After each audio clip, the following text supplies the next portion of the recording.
Pentrex, through the courtesy of the Union Pacific Railroad Museum and in cooperation with the Union Pacific Historical Society, is pleased to bring you this special presentation.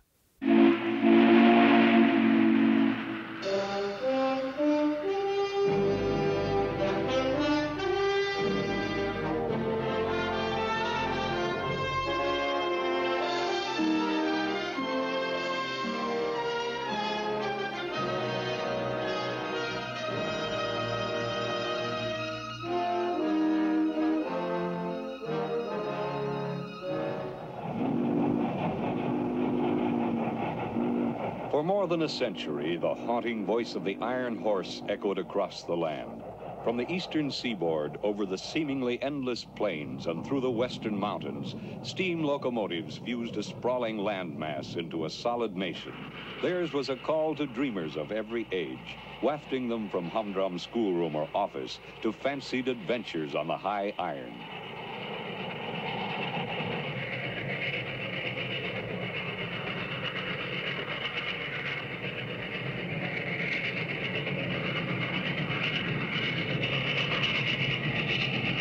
Lucky the boy who one day could say he had seen them in action, for by 1960 the age of steam had virtually ended, and the thrill of seeing a mammoth engine at work was to be only a happy memory of childhood. Of all the locomotives in the long history of the rails, one of the greatest was called Big Boy, a name by which the world knew an engine that closed a memorable era in Western railroading. It was the last of the giants. Built as machines to produce transportation, steam locomotives seldom were endowed with grace of line, and then never at the sacrifice of efficiency and power or speed. For those who ran them and serviced them, the 25 engines of our 4000 class climaxed American steam freight locomotive design. So Big Boy was a railroad man's everyday working tool. But it had romantic aspects, too, in the dreams of those grown-up youths who, as bankers or teachers or house painters, secretly yearned to trade places with the engineer in his cab.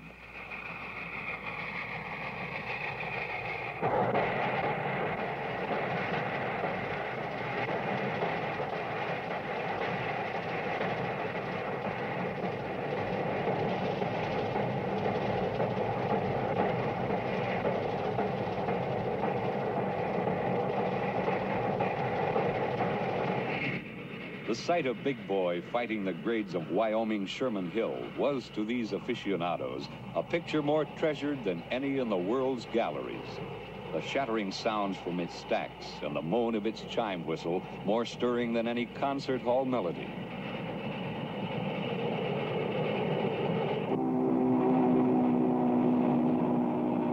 Rugged and powerful, it was on call around the clock, around the calendar, to ride a trail of steel as it drew bales and boxes and carloads of the world's goods from east to west to east again.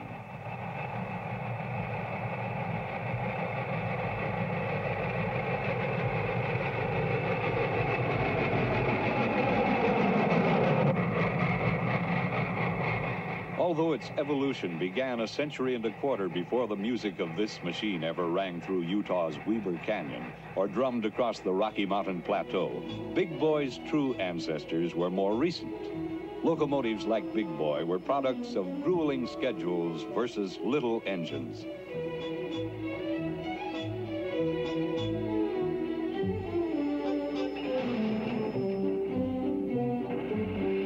When business surged ahead in the West around the turn of the century, railroads serving that territory found they needed more power for increasingly longer trains. The power problem raised by lengthening a train had long been met by adding another locomotive.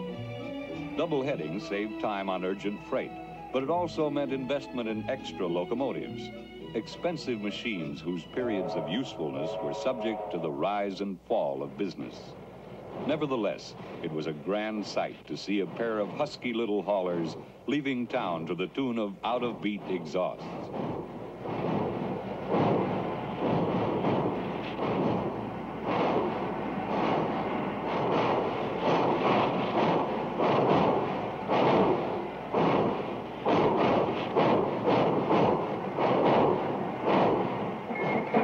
When this perky museum piece with its 6 churning driving wheels was new in 1890, it was considered a Samson of the rails.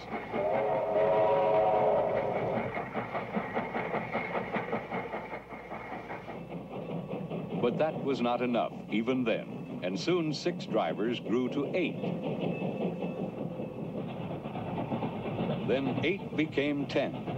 As more feet were added to the iron horse, larger cylinders were needed to power them. More steam was needed to work the cylinders, and in this jack-built house on wheels, a larger boiler to supply the steam. More power brought more weight, which, though it aided traction by pressing the drivers to the rail, required more wheels to distribute it.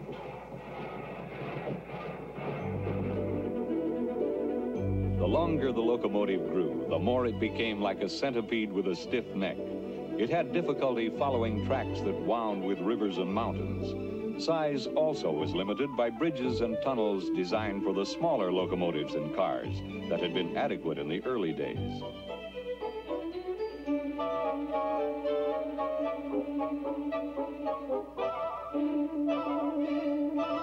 The same problem came up on European railroads.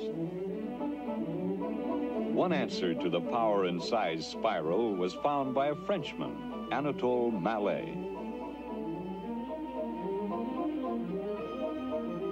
Far from being a comic character, Mallet was a brilliant engineer. In 1889, he built a flexible locomotive. He made 2 short engine units, then joined their frames with a hinge pin. An extra pair of cylinders was added to drive the rear unit. A large boiler completed the design. Voila! The railroad world had here a new and useful piece of equipment. It bent in the middle to take curves freely. Being hinged or articulated, engines could be made longer, with more wheels to distribute the weight that was the partner of power. The first Mallet used in America, one which railroaders affectionately called Old Maud, ran on the Baltimore and Ohio Railroad. The Virginian and Erie railroads went Mallet one better and built locomotives with 3 engine units, powerful brutes, but steam-hungry and hard to maintain. Mallet engines like Old Maud also were of the economical compound type. They used the steam twice. It came from the boiler first to the rear set of cylinders at high pressure. Then, as it expanded, it passed at lower pressure into a second and larger set before exhausting through the smokestack. In 1918, we put a number of Mallets to work on heavy grades. True to type with bulging front cylinders, these engines did a good job of pulling, but they were slow movers and hard on track. The moving parts of the front units were so large and heavy that at higher speeds the track suffered continuous and devastating hammering. Like most Western railroads, our lines stretch over long distances, and speed is essential to maintain good service. To get both the power and speed we needed, we returned in the mid-20s to the rigid frame engine. The result was the 9000 series, a locomotive of singular design. With 12 coupled driving wheels, it was the largest non-articulated engine ever built. It ran twice as fast as the Mallets, yet used less fuel. The 9000s served well on the plains, where rails curved gently. But in mountain country, where winding tracks resisted stiff-legged engines, their efficiency and power were impaired.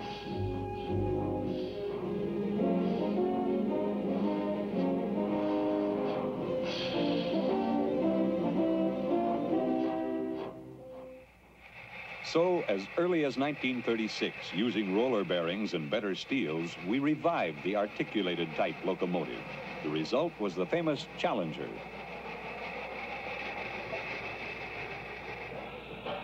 Unlike the Mallets, the Challengers and their later somewhat refined cousins, the 3900 class, used only high-pressure steam in both sets of equal-sized cylinders. They seemed the final answer to the railroader's dream.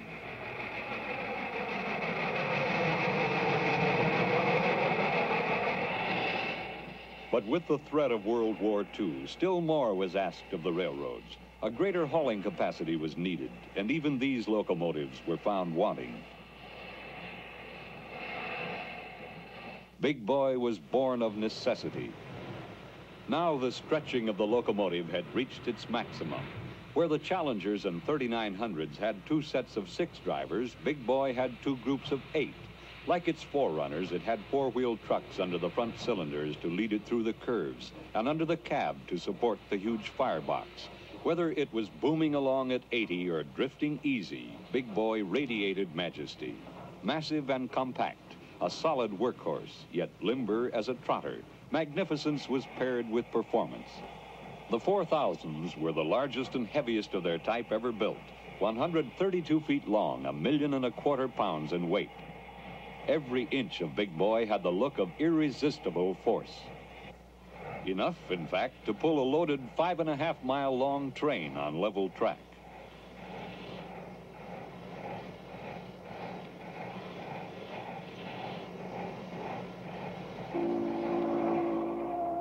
Big Boy also furnished power to check the hurtling tons behind it. A common sight on trains descending Sherman Hill was a swirl of smoke streaming from every wheel as the brakes were applied, energized by compressed air from the locomotive. There was a family resemblance about Big Boy and the 3900. Heavy-jowled with bulky cylinders, each had a bright eye low on a double chin of air compressors. The bell was a forelock, the pilot like a steel beard. A 3900 carried our familiar shield in the center of its face-like smokebox front, Big Boy below the headlight. A distinguishing feature of this type of articulated locomotive was the reluctant manner in which the long, rigid boiler followed the front free-swinging engine unit around a curve.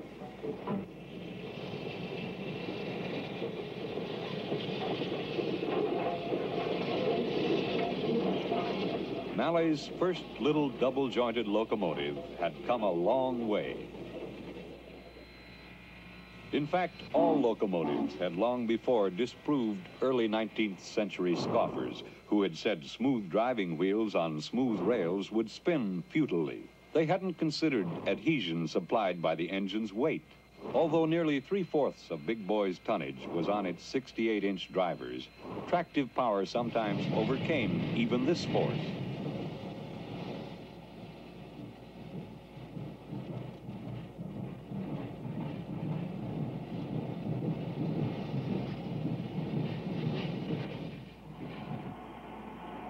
Four cylinders, each larger than a 40-gallon oil drum, powered the 16 drivers. Steam at 300 pounds pressure was distributed to the cylinders by valves timed with a mechanical device that created a fascinating counterpoint in motion. The engineer controlled this complicated valve mechanism and could change the direction of travel with an auxiliary machine, the reverse gear.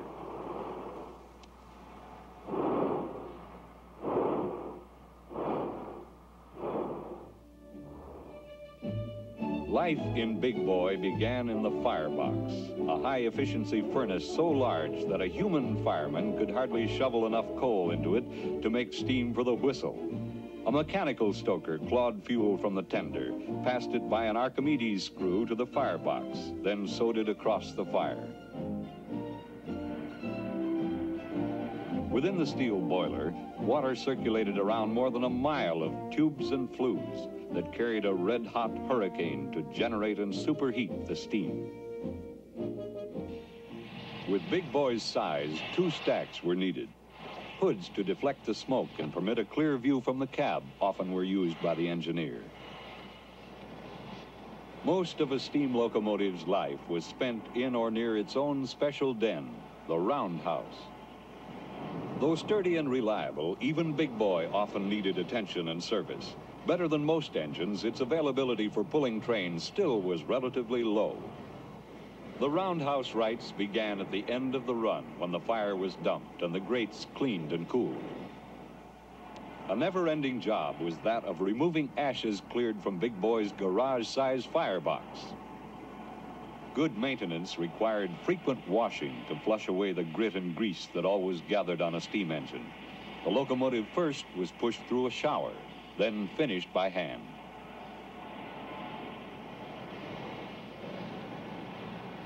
After a round of inspection that included a search for leaking steam connections, Big Boy was ready for the roundhouse. Once inside, the engine might be there only a few hours while the boiler was emptied and washed. But if heavy repairs were needed, it went to the back shop for perhaps a month, where first it was disassembled with the aid of a heavy-duty crane.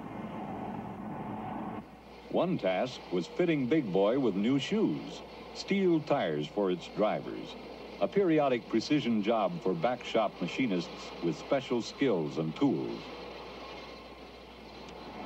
After being machined, the tire was ready for mounting. It had been bored about 1/8 of an inch smaller than the diameter of the wheel center. In a spectacular operation, it was made to fit. Gas flames heated and expanded the tire until it was larger than the wheel.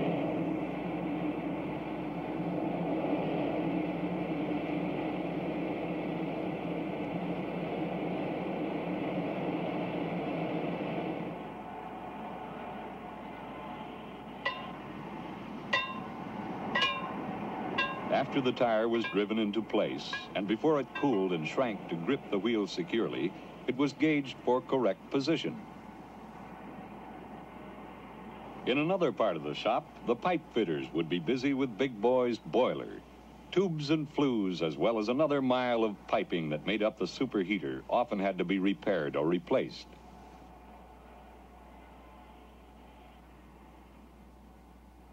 There were very few small parts on a 4000. The tools were equally large and heavy, and the work was hard. It was a rare breed who maintained these giants, like the foreman who retired after spending his entire working life in a roundhouse, then returned to visit nearly every day, like the machinist who set valves on Big Boys all day, then spent much of the evening building a model railroad at home.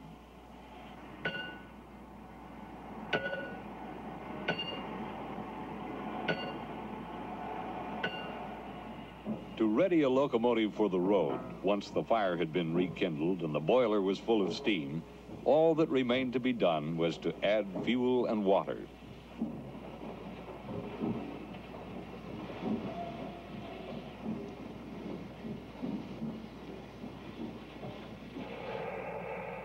Into the elephantine tender were tumbled 28 tons of coal, enough to heat the average house for many seasons. For the thirsty boiler, the 86-ton tender also carried 25,000 gallons of water, more than enough for a good-sized home swimming pool. With a heavy train, a 4000 often went through most of its food and drink within the first half of a 57-mile trip over Sherman Hill.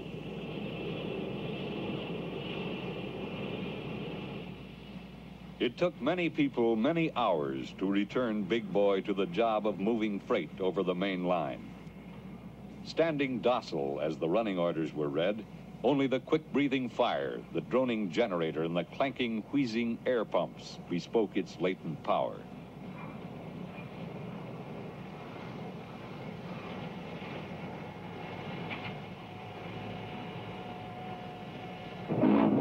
But once the engineer on his hero throne had cracked the throttle to start the tons a-rolling, it took some doing to hold Big Boy back.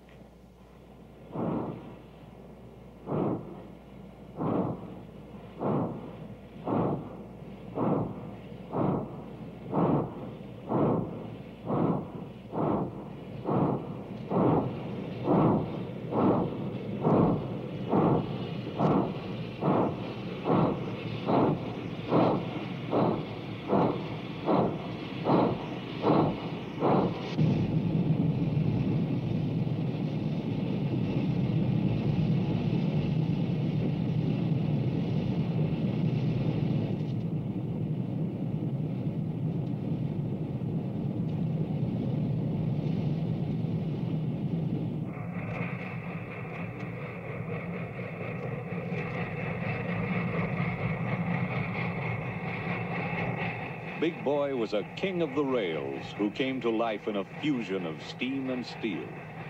He proclaimed his presence with a rhythmic cough and a throaty cry, belching smoke and trailing steam.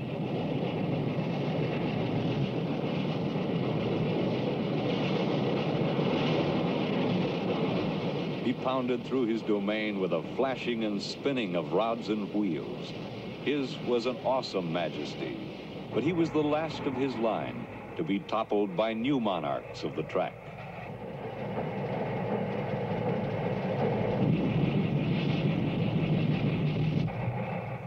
In the 18 years that the big boys reigned, they ran up a total of nearly 26 million miles, hauling billions of tons of freight as prime movers along our wartime lifeline, later carrying the goods of peace and a rising economy. During his final years, Big Boy made his last stand on a short but busy section of our main line, tough, demanding Sherman Hill, and then it was only during the annual fall rush, a few weeks a year. Even as the last wisps of steam were vanishing from railroading's yesterday, Big Boy's successors were ushering in a speed and space-hungry era. He gave way as electronics, jet power, and the atom were put to work on the iron trail.